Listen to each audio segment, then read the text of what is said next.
ಆತ್ಮೀಯ ಸ್ನೇಹಿತರೆ, ಎಲ್ಲರಿಗೂ ಗೋಲ್ ಬೋರ್ಡ್ ನ್ಯೂಸ್ ಚಾನಲ್ಗೆ ಸ್ವಾಗತ. ಈ ಒಂದು ವಿಡಿಯೋದಲ್ಲಿ ರಾಜ್ಯ ಸರ್ಕಾರದ ವತಿಯಿಂದ ಪಡಿತಾ ಇರುವಂತಹ ವಿವಿಧ ರೀತಿಯಾದಂತಹ ಪಿಂಚಣಿ ಹಣವನ್ನ ಪಡಿತಾ ಇರುವಂತಹ ರಾಜ್ಯದ ಪಿಂಚಣಿದಾರರಿಗೆ ಸಂಬಂಧಪಟ್ಟಂತೆ, ಅದರಲ್ಲೂ ಕೂಡ ಕಳೆದ ಸುಮಾರು 3 ತಿಂಗಳಿಂದಲೂ ಕೂಡ ಪಿಂಚಣಿ ತಡೆ ಹಿಡಿದಿರುವಂತಹ ಫಲಾನುಭವಿಗಳಿಗೆ ಸಂಬಂಧಪಟ್ಟಂತೆ ನಿನ್ನೆ ಅಷ್ಟೇ ಕೆಲವೊಂದಿಷ್ಟು ಪ್ರಮುಖವಾದಂತಹ ಮಾಹಿತಿಯನ್ನ, ಸೂಚನೆಯನ್ನ ಪಿಂಚಣಿದಾರರಿಗೆ ಒದಗಿಸಿಕೊಟ್ಟಿದ್ದಾರೆ ಸ್ನೇಹಿತರೆ. ಹೌದು ಸ್ನೇಹಿತರೆ, ನಿನ್ನೆ ಕೂಡ ಪಿಂಚಣಿ ಇಲಾಖೆಗೆ ನಾನು ಭೇಟಿ ಕೊಟ್ಟು ಕೆಲವೊಂದಿಷ್ಟು ಮಾಹಿತಿಯನ್ನ ಪಡೆದುಕೊಂಡಿದ್ದೇನೆ. ಯಾವೆಲ್ಲ ಕಾರಣಕ್ಕಾಗಿ ಪಿಂಚಣಿ ಹಣವನ್ನ ತಡೆ ಹಿಡಿಯಲಾಗಿದೆ, ಸೊ ಪಿಂಚಣಿ ಹಣ ಮತ್ತೆ ಮರು ಪಿಂಚಣಿಯನ್ನ ಜಮಾ ಮಾಡ್ಬೇಕಂತ ಹೇಳಿದ್ರೆ ಪಿಂಚಣಿದಾರರು ಯಾವೆಲ್ಲ ದಾಖಲೆಗಳನ್ನ ಕೊಡ್ಬೇಕಾಗುತ್ತೆ, ಅದ್ರ ಬಗ್ಗೆ ಕೂಡ ಅವರು ನಿನ್ನೆ ಅಷ್ಟೇ ಕೆಲವೊಂದಿಷ್ಟು ಕ್ಲಾರಿಫಿಕೇಶನ್ ಅನ್ನ ಕೊಟ್ಟಿದ್ದಾರೆ ಸ್ನೇಹಿತರೆ. ಸೊ ಒಟ್ಟಾರೆಯಾಗಿ ಈ ಸಂಧ್ಯಾ ಸುರಕ್ಷಾ ಯೋಜನೆಯ ಫಲಾನುಭವಿಗಳಾಗಿರ್ಬೋದು ಮತ್ತು ವೃದ್ಧಾಪ್ಯ ಯೋಜನೆಯ ಫಲಾನುಭವಿಗಳಿಗೆ ಸಂಬಂಧಪಟ್ಟಂತೆ ಪಿಂಚಣಿ ಹಣ ತಮಗೆ ತಡವಾಗಿದ್ರೆ, ಪಿಂಚಣಿ ಹಣ ಪೆಂಡಿಂಗ್ ಉಳಿದಿದ್ರೆ, ಇವನ್ ಕೆಲವೊಂದಿಷ್ಟು ಫಲಾನುಭವಿಗಳ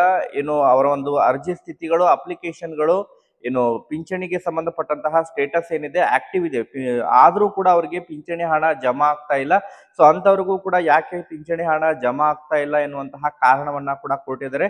ಸೊ ಅಂತವ್ರು ಯಾರು ಕೂಡ ವರಿ ಮಾಡ್ಕೊಳ್ಳುವಂತ ಅವಶ್ಯಕತೆ ಇಲ್ಲ, ಅವರಿಗೆ ಪೆಂಡಿಂಗ್ ಪಿಂಚಣಿ ಹಣವನ್ನ ಜಮಾ ಮಾಡುವಂತಹ ಸೂಚನೆಯನ್ನ ಕೊಟ್ಟಿದ್ದಾರೆ. ಯಾಕೆ ಪಿಂಚಣಿ ಹಣ ತಡವಾಗಿದೆ ಅದರ ಬಗ್ಗೆನೂ ಕೂಡ ಕೆಲವೊಂದಿಷ್ಟು ಮಾಹಿತಿಗಳನ್ನ ಒದಗಿಸಿಕೊಟ್ಟಿದ್ದಾರೆ ಸ್ನೇಹಿತರೆ. ಸೊ ಒಟ್ಟಾರೆಯಾಗಿ ಯಾರಿಗೆಲ್ಲ ಪಿಂಚಣಿ ಹಣ ಜಮಾ ಆಗಿಲ್ಲ, ತಮ್ಮ ಒಂದು ಅರ್ಜಿ ಸ್ಥಿತಿ ಆಕ್ಟಿವ್ ಇದ್ರೂ ಕೂಡ ತಮಗೆ ಪಿಂಚಣಿ ಹಣ ಜಮಾ ಆಗಿಲ್ಲ ಅಂತ ಹೇಳಿದ್ರೆ ಯಾರು ಕೂಡ ವರಿ ಮಾಡ್ಕೊಳ್ಳುವಂತ ಅವಶ್ಯಕತೆ ಇಲ್ಲ.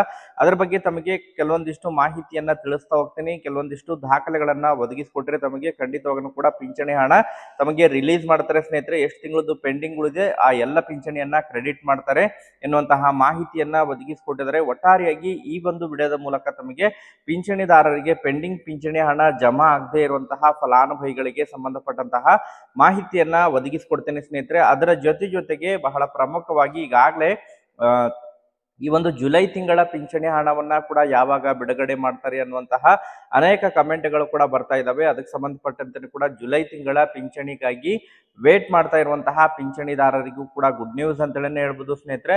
ಸೊ ಒಟ್ಟಾರೆಯಾಗಿ ಜುಲೈ ತಿಂಗಳ ಪಿಂಚಣಿ ಹಣ ಯಾವಾಗಿನಿಂದ ಜಮಾವಣೆ ಪ್ರಕ್ರಿಯೆ ಪ್ರಾರಂಭವಾಗಲಿದೆ ಅದ್ರ ಬಗ್ಗೆನೂ ಕೂಡ ತಮಗೆ ಕಂಪ್ಲೀಟ್ ಆದಂತಹ ಇನ್ಫಾರ್ಮೇಶನ್ ಅನ್ನ ಈ ಒಂದು ವಿಡಿಯೋದ ಮೂಲಕ ಮಾಹಿತಿಯನ್ನ ತಿಳಿಸುವಂತಹ ಪ್ರಯತ್ನ ಕೂಡ ಮಾಡ್ತಾ ಹೋಗ್ತೇನೆ ಸ್ನೇಹಿತರೆ.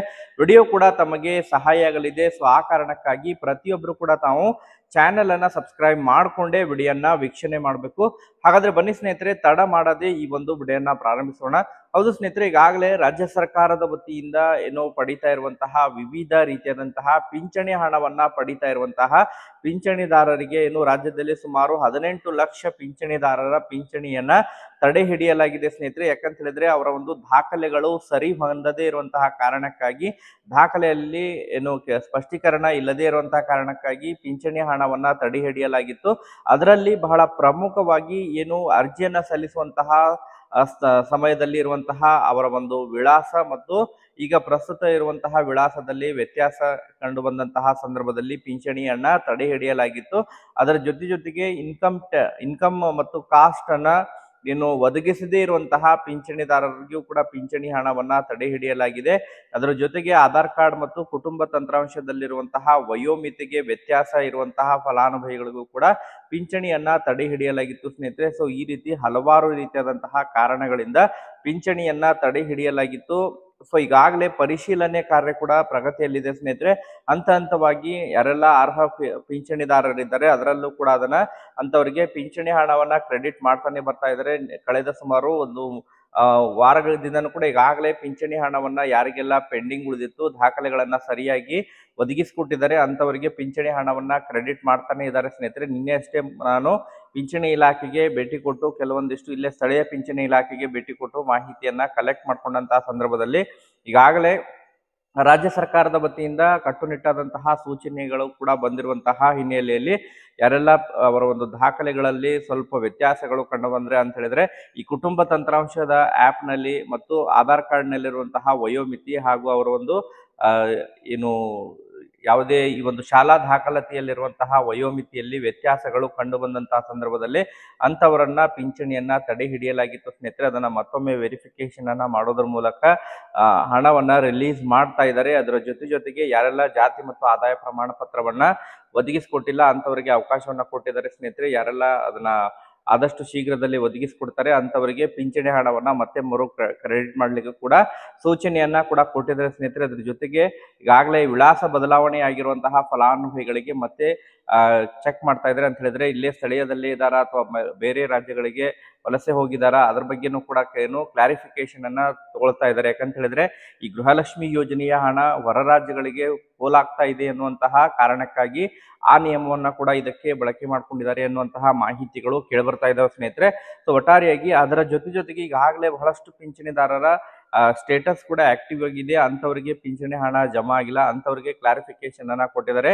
ಈಗಾಗಲೇ ಸುಮಾರು ಕೆಲವೊಂದಿಷ್ಟು ಫಲಾನುಭವಿಗಳಿಗೆ ಜೂನ್ ತಿಂಗಳವರೆಗೆ ಪಿಂಚಣಿ ಹಣ ರಿಲೀಸ್ ಮಾಡಿ ಕೆಲವೊಂದಿಷ್ಟು ತಾಂತ್ರಿಕ ಸಮಸ್ಯೆಯಿಂದಾಗಿ ರಾಜ್ಯದ ಸುಮಾರು ಒಂದು 30 ರಿಂದ 40 ಲಕ್ಷ ಫಲಾನುಭವಿಗಳಿಗೆ ಪಿಂಚಣಿ ಹಣ ಜಮಾ ಆಗುವುದು ತಡವಾಗಿತ್ತು. ಅದನ್ನ ಇದೇ ಸೋಮವಾರದಿಂದ ಪೆಂಡಿಂಗ್ ಉಳಿದಿರುವಂತಹ ಪಿಂಚಣಿದಾರರ ಖಾತೆಗಳಿಗೆ ಪಿಂಚಣಿ ಹಣವನ್ನ ಜೂನ್ ತಿಂಗಳ ಪಿಂಚಣಿ ಹಣವನ್ನ ಕ್ರೆಡಿಟ್ ಮಾಡುವಂತಹ ಸೂಚನೆಯನ್ನ ಕೊಟ್ಟಿದ್ರೆ ಸ್ನೇಹಿತರೆ. ಸೊ ಯಾರೆಲ್ಲ ಸ್ಟೇಟಸ್ ರನ್ನಿಂಗ್ ಇದೆ, ತಮ್ಮದು ಯಾವುದೇ ರೀತಿಯಾದಂತಹ ದಾಖಲೆ ಕೊಡುವಂತ ಅವಶ್ಯಕತೆ ಇಲ್ಲ. ಖಂಡಿತವಾಗ್ಲೂ ಕೂಡ ತಮಗೆ ಸೋಮವಾರ ಅಥವಾ ಮಂಗಳವಾರದ ಒಳಗಾಗಿ ತಮಗೆ ಪೆಂಡಿಂಗ್ ಉಳಿದಿರುವಂತಹ ಜೂನ್ ತಿಂಗಳ ಪಿಂಚಣಿ ಹಣವನ್ನ ಅಥವಾ ಅದರ ಹಿಂದಿನ ಪಿಂಚಣಿ ಹಣ ಕೂಡ ಏನಾದ್ರು ಪೆಂಡಿಂಗ್ ಉಳಿದಿದ್ರೆ ಅದು ಕೂಡ ತಮ್ಮ ಖಾತೆಗೆ ಜಮಾ ಆಗುತ್ತೆ ಸ್ನೇಹಿತರೆ. ಅದರ ಜೊತೆಗೆ ಯಾರೆಲ್ಲ ಈಗಾಗಲೇ ಪಿಂಚಣಿ ಹಣಕ್ಕೆ ಸಂಬಂಧಪಟ್ಟಂತೆ 2-3 ತಿಂಗಳಿಂದನೂ ಕೂಡ ತಮಗೆ ಪಿಂಚಣಿ ಹಣ ಜಮಾ ಆಗ್ತಾ ಇಲ್ಲ ಅಂತ ಹೇಳಿದ್ರೆ ಒಂದ್ಸತ ತಾವು ಪಿಂಚಣಿ ಇಲಾಖೆಗೆ ಭೇಟಿ ಕೊಟ್ಟು ಸೊ ಯಾವೆಲ್ಲ ದಾಖಲೆಗಳನ್ನ ಒದಗಿಸಬೇಕು ಅದ್ರ ಬಗ್ಗೆ ಮಾಹಿತಿಯನ್ನ ಪಡ್ಕೊಂಡು ಸೊ ಅದನ್ನ ಒದಗಿಸಿದ ಒಂದು ವಾರದ ಒಳಗಾಗಿ ತಮಗೆ ಪಿಂಚಣಿ ಹಣವನ್ನ ಕ್ಲಿಯರ್ ಮಾಡಲಿದ್ದಾರೆ ಸ್ನೇಹಿತರೆ. ಒಟ್ಟಾರೆಯಾಗಿ ಪಿಂಚಣಿದಾರರಿಗೆ ಗುಡ್ ನ್ಯೂಸ್ ಅಂತೇಳಿ ಹೇಳ್ಬೋದು. ಅದರ ಜೊತೆಗೆ ಬಹಳ ಪ್ರಮುಖವಾಗಿ ಈಗಾಗಲೇ ಜೂನ್ ತಿಂಗಳವರೆಗೆ ಪಿಂಚಣಿಯನ್ನ ಪಡೆದುಕೊಂಡಿರುವಂತಹ ಫಲಾನುಭವಿಗಳು ಜುಲೈ ತಿಂಗಳ ಪಿಂಚಣಿ ಹಣ ಯಾವಾಗ ಜಮಾ ಆಗುತ್ತೆ ಅಂತ ಹೇಳಿ ವೇಟ್ ಮಾಡ್ತಾ ಇರೋರಿಗೂ ಕೂಡ ಗುಡ್ ನ್ಯೂಸ್ ಅಂತೇಳಿ ಹೇಳ್ಬೋದು ಸ್ನೇಹಿತರೆ. ಹೌದು ಸ್ನೇಹಿತರೆ, ಈಗಾಗಲೇ ಆರ್ಥಿಕ ಇಲಾಖೆ ವತಿಯಿಂದನೂ ಕೂಡ ಜುಲೈ ತಿಂಗಳ ಪಿಂಚಣಿ ಹಣ ಈಗ ಆರ್ಥಿಕ ಇಲಾಖೆ ವತಿಯಿಂದ ರಿಲೀಸ್ ಆಗಿದ್ದು, ಇನ್ನೇನು ಇದೇ ಸೋಮವಾರದಿಂದ ಬಿಲ್ಲಿಂಗ್ ಪ್ರಕ್ರಿಯೆಗಳು ಕೂಡ ಪ್ರಾರಂಭವಾಗಲಿದ್ದಾವೆ ಎನ್ನುವಂತಹ ಮಾಹಿತಿಗಳು ಕೇಳಿಬರ್ತಾ ಇದ್ದಾವೆ ಸ್ನೇಹಿತರೆ. ಸೊ ಮ್ಯಾಕ್ಸಿಮಮ್ ಆಗಿ ಈ ಜೂನ್ ಕಂಪ್ಲೀಟ್ ಆಗುವುದರ ಒಳಗಾಗಿ ಬಿಲ್ಲಿಂಗ್ ಪ್ರಕ್ರಿಯೆಗಳು ಮುಕ್ತಾಯಗೊಳ್ಳಲಿದ್ದು, ಜುಲೈ ಮೊದಲನೇ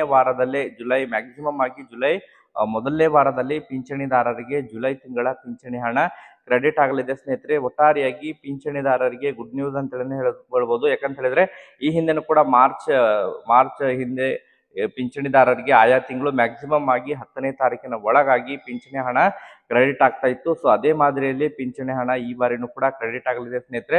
ಸೊ ಬಟ್ ಈಗಾಗಲೇ ಪಿಂಚಣಿದಾರರಿಗೂ ಕೂಡ ಕೆಲವೊಂದಿಷ್ಟು ಸೂಚನೆಯನ್ನು ಕೊಟ್ಟಿದ್ದಾರೆ. ಜುಲೈ ತಿಂಗಳು ಪಿಂಚಣಿ ಹಣವನ್ನ ಪಡಿಬೇಕಂತ ಹೇಳಿದ್ರೆ ಪ್ರತಿಯೊಬ್ಬರು ಕೂಡ ತಾವು ಈ ಜಾತಿ ಮತ್ತು ಆದಾಯ ಪ್ರಮಾಣ ಪತ್ರವನ್ನ ತೆಗೆದಿಟ್ಕೊಳ್ರಿ ಸ್ನೇಹಿತರೆ. ಯಾಕಂತ ಹೇಳಿದ್ರೆ ಯಾವ ಸಂದರ್ಭದಲ್ಲಿ ಅದನ್ನ ಕೇಳ್ತಾರೆ ಅನ್ನುವಂತಹ ಈಗಾಗಲೇ ಮಾಹಿತಿಗಳು ಕೇಳಿಬರ್ತಾ ಇದೆ. ಯಾಕಂತ ಹೇಳಿದ್ರೆ ಅರ್ಹರಿಗೆ ಮಾತ್ರ ಪಿಂಚಣಿಯನ್ನ ಒದಗಿಸುವಂತಹ ಹಿನ್ನೆಲೆಯಲ್ಲಿ ವಾರ್ಷಿಕವಾಗಿ ಆದಾಯ ಕೂಡ ಹೆಚ್ಚಳ ಆಗ್ತಾ ಇರುವಂತಹ ಹಿನ್ನೆಲೆಯಲ್ಲಿ ಏನು ವಯೋಮಿತಿಗೆ ಮತ್ತು ಆದಾಯದ ಏನು ಮಿತಿ ಇದೆ ಅದರ ಒಳಗಿದ್ರೆ ಮಾತ್ರ ಪಿಂಚಣಿಯನ್ನ ನೀಡ್ತಾರೆ. ಸೊ ಆ ಕಾರಣಕ್ಕಾಗಿ ಆದಾಯ ಮತ್ತು ಜಾತಿಯ ಪ್ರಮಾಣ ಪತ್ರವನ್ನ ತೆಗೆದಿಟ್ಕೋರಿ. ಮತ್ತೆ ಇದಕ್ಕೆ ಸಂಬಂಧಪಟ್ಟಂತೆ ಅಪ್ಡೇಟ್ಗಳು ಲಭ್ಯವಾದರೆ ತಮಗೆ ಇನ್ಫಾರ್ಮೇಶನ್ ತಿಳಿಸ್ಕೊಡ್ತೀನಿ. Thank you for watching this video.